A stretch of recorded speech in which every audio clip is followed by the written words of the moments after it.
Welcome to Remedy and Rhyme, where the voices of poetry and plants entwine, offering nourishment for the spirit and a gentle return to the heart of nature. I'm your host, Kimberly Kling of Joyful Roots, clinical and community herbalist. I'm so glad you've joined me here to share in the stories, reflections, and simple ways these green allies can nurture our everyday lives.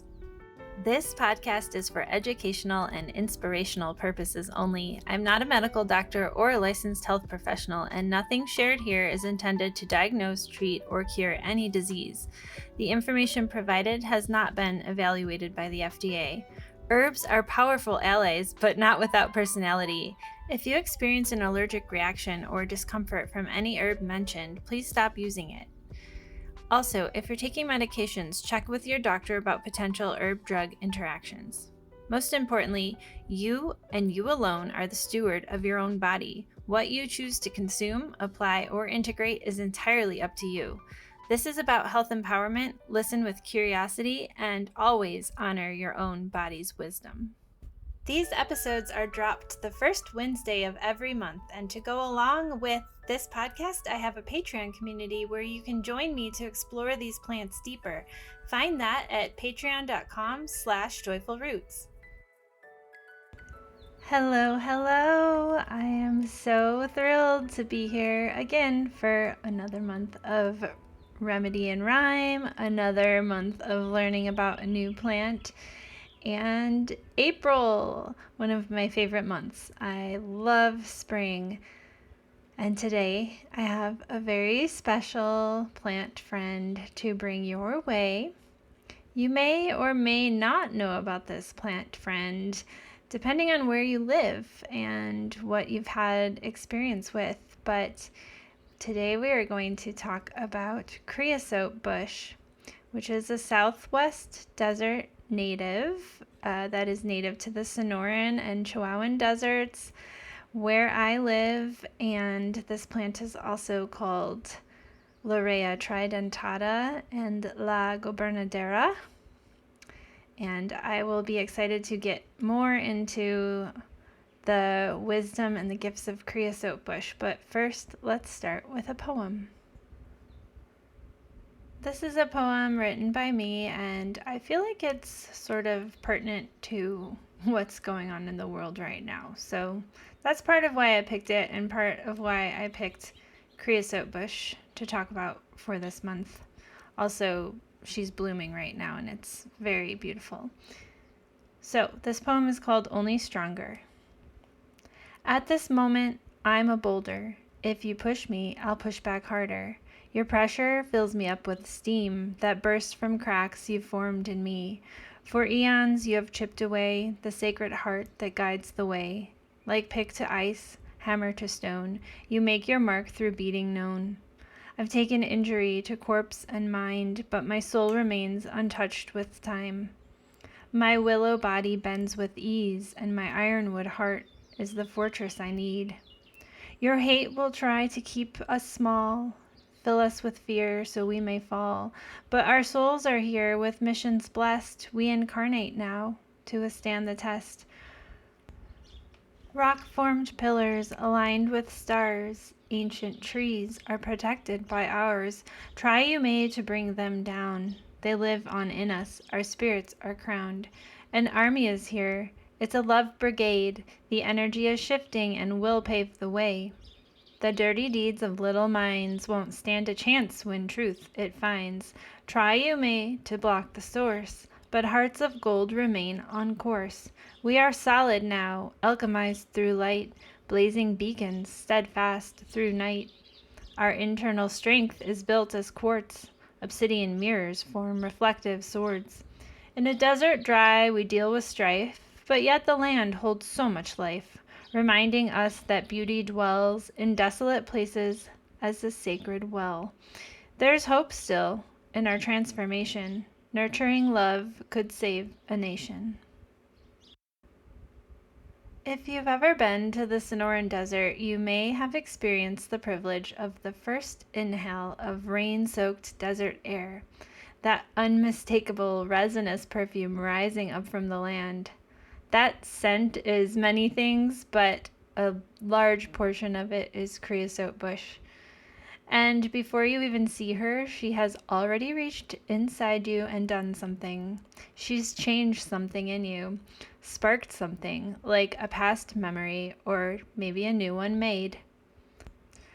Creosote Bush goes by so many names, and I will probably use them interchangeably throughout this episode. Some of them are chaparral, Larrea tridentata, La Gobernadora, and many others. She has a deep taproot that can pierce through the caliche, which is the nearly cement or desert rock that lives below the soil surface. I have much experience with this stuff, and creosote creates a wide, shallow root system that can drink in even the briefest desert rain. If you think about that duality for a moment, she's simultaneously reaching down into the unseen, the hidden, the ancient water table beneath that hardened surface, and also building a wide root system, staying open, receptive, and responsive to whatever small grace of moisture may fall from the sky. This is the spiritual posture that my poem calls us into. To have an ironwood heart and a willow body, to be rooted so deep that no pressure can uproot you, and yet be supple enough that we can receive the drops of nourishment that the world offers, no matter how scarce they are. Creosote leaves are coated in this amazing resin, a resin that benefits us medicinally, yet is also kind of boundary keeping in itself. This resin deters pests and consumption. The same leaves orient themselves toward the sun during the coolest hours, conserving energy and moving wisely. Creosote Bush doesn't expend her energy recklessly. She is strategic with her life force in a way that only the long-lived can truly understand. There's a teaching in that about discernment, about knowing when to open and when to seal your edges, when to reach and when to take action, and when to go inward and restore the reserves. And in the driest conditions here in this desert, her leaves will curl into the shape of an upside-down umbrella. She funnels what little rain and moisture does come her way directly down to her roots. She knows how to receive. She knows how to not let nourishment scatter and evaporate. She catches it and directs it exactly where it's needed the most. In that way, she is the governess of her own life, accountable and empowered. This incredible plant carries many names, as I've mentioned, and she is a very important plant to traditional communities of the Sonoran and Chihuahuan Desert regions. This is where she's known as La Gobernadora, which means the governess, or she who governs.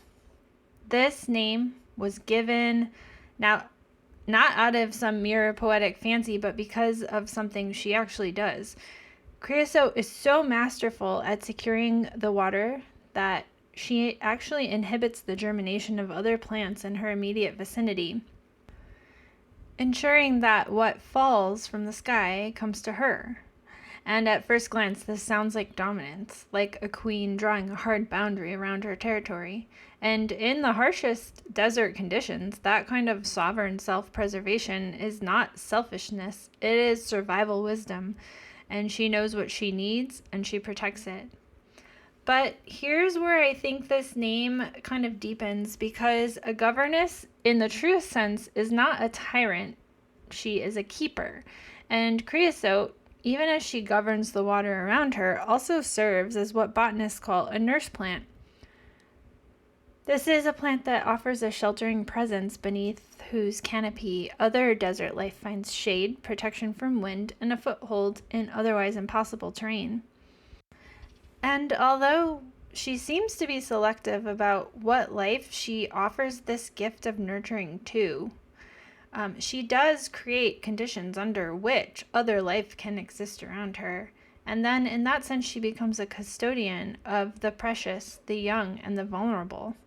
She governs not by force, but by a presence, by a steadiness, and by her sheer refusal to abandon her post. She presides over some of the most punishing landscapes on Earth, the Mojave Desert, the Sonoran Desert, the Chihuahuan Desert. And she doesn't just survive them, she orders them. She gives them coherence. She is the most common shrub across 3 North American deserts, and there's a reason for that.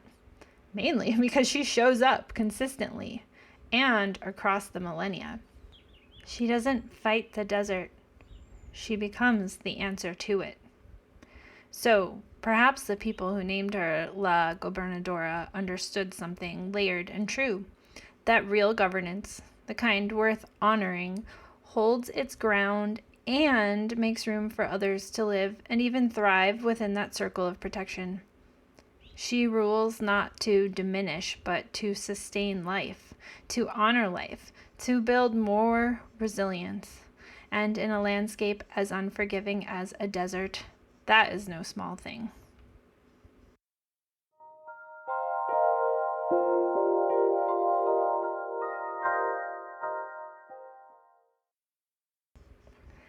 As I mentioned, I live on the land in the threshold of the Chihuahuan and Sonoran deserts. This is a land that I love, a place that is home of the incredible San Pedro River Valley, and right in the heart of unceded Chiricahua Apache people who fiercely resisted American encroachment on their territory for decades. And to name it, I want to say that this was land that was taken by force, and the people of this land were exiled. The story of Creosote Bush feels particularly resonant to that fierce commitment to the land that is your home. There is also a Tohono O'odham presence in this broader region, and I wanted to mention them because this Sonoran Desert, Creosote's home, belongs in the most profound sense and original sense to the Tohono O'odham people. Their name means simply the desert people, and they've lived here in deep relationship with this land and these plants for more than 10,000 years, as long as Creosote herself has been recorded as living. I want to do my best to honor this incredible plant that I have built a relationship with over my time living in the desert, because I believe this plant deserves reverence and appreciation. And I want to also be respectful and honor the people that have grown alongside this beautiful plant. One of the best ways that you can personally honor a plant is by also building a relationship with that plant and treating them with gratitude and respect, like you would a friend. From what I've been told, in the Tohono O'odham creation story, Earthmaker scraped soil from his own chest, breathed it into being, and from that sacred act, the world was made, the mountains, the rivers, the animals, the plants, and the first plant to rise from that newly made earth was Creosote, the one that was willing to be first, and the one who made it possible for everything else to follow. I am not the keeper of this story. It belongs to the O'odham people, and they are very much alive, so I'd encourage you to seek this story from Indigenous voices directly. The Tohono O'odham Nation has a cultural center and museum, and their official home is at tonation-nsn.gov. I'll leave links to that in the show notes. But I named this here because I don't believe it's accidental that this plant, who first rose from the earth in O'odham cosmology, is the same plant who has governed this desert for 11,000 years. She was present at the beginning. She holds the memory of it all. And when we learn to receive her teachings, we are in some way learning to listen to the land itself and to the people who have always known how to hear it.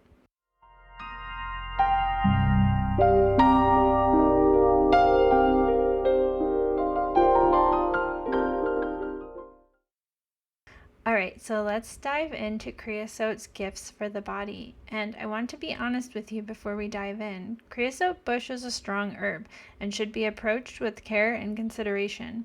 So as we explore what she has to offer the body and there is a lot. We'll also talk about where to tread lightly. Creosote bush is called the medicine chest of the desert for good reason. Once you start looking at what she actually does, it's hard to argue with that title. Indigenous peoples across the Southwest recognized long before modern science arrived to confirm it that creosote possesses analgesic properties for pain relief, antiseptic properties for topical infection, antiviral properties against a whole range of viruses, antibiotic properties against bacterial infections, and profound antioxidant and anti-inflammatory action. Creosote bush is an amazing first aid plant and one that I call on often, being that I live in an area surrounded by her. One of my favorite preparations of creosote bush is an infused oil. It has the most incredible scent to it, and if you enjoy the scent of the desert when it rains, then you may really enjoy the infused oil, but not everyone appreciates the scent. Sam Kaufman of Herbal Medics Academy describes creosote as a master at helping with tissue proliferation while simultaneously preventing infection in wounds. And that dual action is really the key to understanding why she's so remarkable as a first aid herb. She doesn't just kill bacteria, she actively supports the body's own process of regeneration at the same time. The Cahuilla people, whose nation continues today in Southern California, have historically used a powder made from the leaves and applied it to wounds for its antiseptic qualities. The Pima people, known as Akimel O'odham, recorded uses that include applying it to a newborn's navel to promote healing. Whether these specific practices continue today within these communities is something only they can really speak to, but the historical record tells us how profoundly trusted this plant was in daily life, present at the very beginning of a person's existence in this beautiful desert. Larrea's antioxidant and anti-inflammatory actions make this plant a wonderful ally for hot inflammatory conditions like arthritic joints that flare in the heat, sore muscles, bruises. Women have traditionally used compresses of the leaves to ease menstrual cramps and birth pains.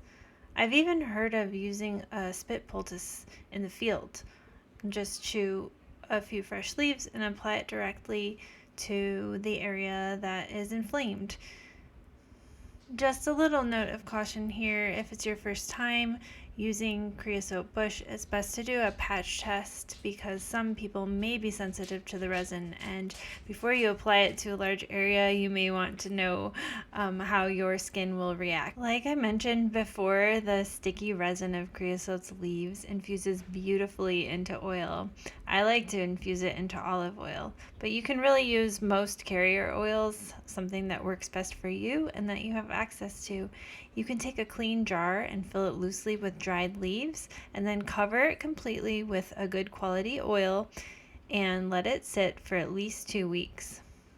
As it's infusing, you can gently shake the bottle every couple of days, and then when it's done, you'll strain out the leaves and keep the oil.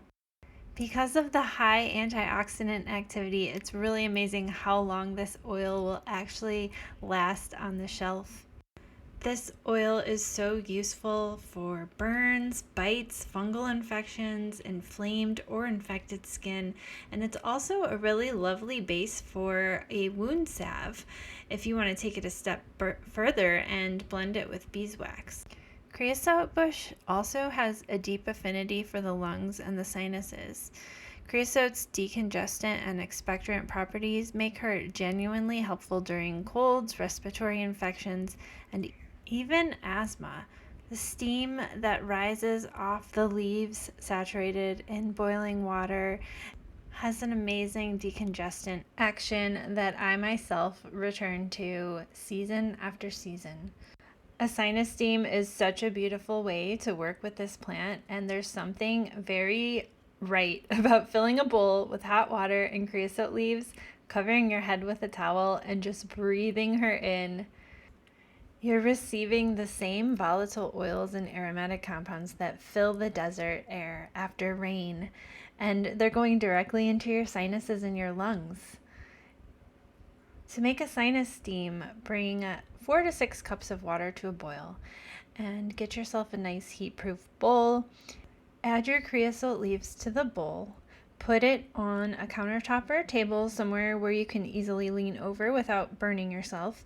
And you'll place a towel over your head and put your head under the towel, over the bowl, close your eyes, and position your face roughly 10 or so inches above the bowl, close enough to feel the steam, but not close enough to burn yourself. And then breathe deeply under that towel for up to 10 minutes. You can do this a couple of times a day during an illness or whatever feels good. Creosote combines beautifully in a steam blend with other desert aromatics as well. I'm thinking things like juniper, pine, even rosemary, which is native to the Mediterranean region, but you can build something more complex than just creosote bush or use creosote bush on its own.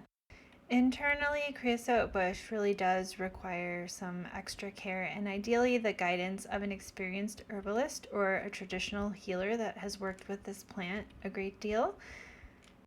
Traditionally, creosote bush has been used for gastrointestinal complaints like food poisoning, bowel issues, and diarrhea. The gum, or what's called lac from the plant, has been used for dysentery and intestinal spasms historically, and the diuretic properties of creosote have also made her useful for supporting urinary flow. A chaparral tea, as it's often called, made from the creosote leaves, has also been used traditionally for gallbladder and kidney stones. But I will ask you to not work with this plant casually. Creosote deserves reverence and caution for real reasons. The primary concern is the liver. There have been some documented cases of liver damage, but the jury is still out exactly as to what was at play here. However, we can have caution around this plant, especially if you have any pre-existing liver conditions like hepatitis, liver disease, or compromised liver function. This probably is not a plant that would make sense for you to work with internally. It's possible that the kidneys may also be detrimentally affected with overuse of this plant, so again, proceed with caution. If you want to work with creosote internally, again, it may be best to work with a trained herbalist or someone who is a traditional healer that knows how to work with this plant. And it should be used thoughtfully in low doses for short durations and as part of a well-designed formula. Creosote's also contraindicated during pregnancy and while breastfeeding, and it can adversely affect uterine activity. If you're taking prescription medications, particularly anything that is processed by the liver, please consult a healthcare provider before working with creosote internally. And I'd like to wrap this up with one word of wisdom. If you're interested in getting to know creosote and working with her, just get to know her. Build a relationship with her slowly. She's been here for 11,000 years and she's not going anywhere. So when I sit with La Gobernadora, I feel like she's asking us something. She's asking, what are you governing? What is the territory of your life that you're being called to preside over with that same fierce, faithful, rooted type of love, not to dominate, but to tend, to show up for season after season, even when the rains don't come, even when the conditions are brutal, even when it would be so much easier to just let things die.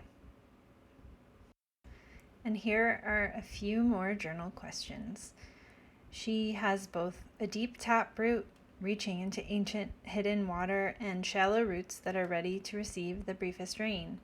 Which root system are you neglecting right now? The depth or the receptivity? Creosote bush holds the memory of at least 11,000 years of desert life in her rings. What ancestral wisdom lives in your own body, passed down through lineage, through land, through survival, that you haven't learned to trust yet, but want to trust? La Gobernadora does not govern through dominance, but through her presence, through the sheer consistency and constancy of her showing up.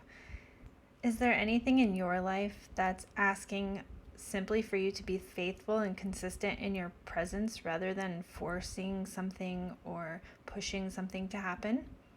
Well, I hope you've really enjoyed this episode, and if you didn't know who Creosote Bush was before you listened to this, I hope you have a better understanding of her now, or that your understanding of her has grown in its rootedness. Thanks so much for joining me here, and I can't wait until we explore another plant next month. But in the meantime, join me over on Patreon. We have a lot of fun there with different recipes and more information about each of the plants that I speak to in this podcast. I am so excited to keep sharing the wisdom of plants and poetry with all of you.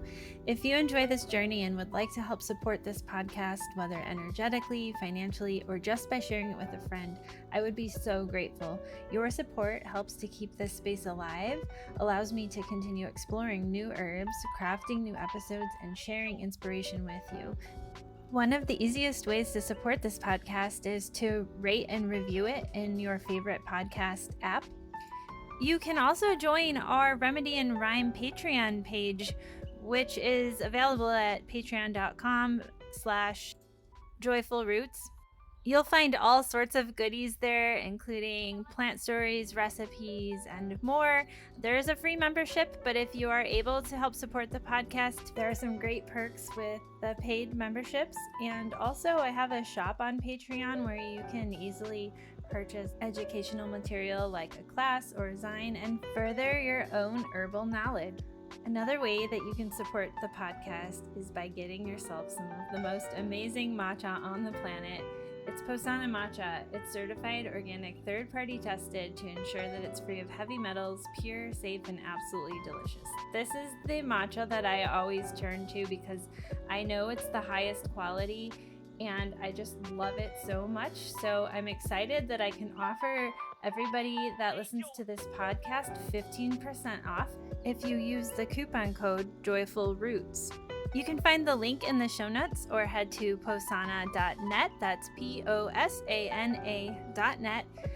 and use the coupon code JoyfulRoots at checkout. Although I love sharing my poetry with you, I really would love to make this a community collaborative effort. So don't be shy. Feel free to send some poetry in my way, and I'm going to keep a running list of plants that I'd like to talk about in the future. You can find that list on my website at joyfulroots.com/plantpoems. That's PLANTPOEMS. Thank you to Ikun Baradine for their music, Bedtime After a Coffee, which was in the intro and outro, and also to Lights by Sakura Girl, and Asher Fulero for Exploring the Crystal Caves, which was the music you heard in the middle of the podcast. And thank you so much to the plants, number one, the greatest of all herbal teachers, to all of the herbalists that I've learned from. There's just too many to name. And for all of my family and friends for supporting me on this podcast journey.